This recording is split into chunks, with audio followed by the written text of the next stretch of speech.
the OKUMA LOC650 with the OSP U100L CNC. To block out the machine completely, you need to press interlock and machine lock, and with this safety feature you shouldn't be able to either run the spindle in jog or move the spindle with this command clockwise and counterclockwise, or either move the axis nor the turret. So as you know, to move the axis you need to be in manual operation mode and press the channel that you desire to move. This machine has a upper and lower turret. We're gonna select the channel B to move the axis X and Z from the lower turret.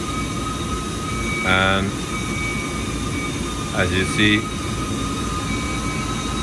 it seems that the axis is moving, but this is only feedback or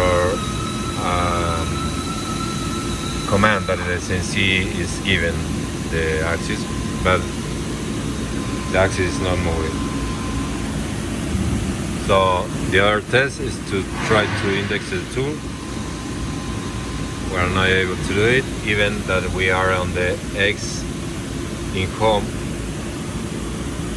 and jog the spindle.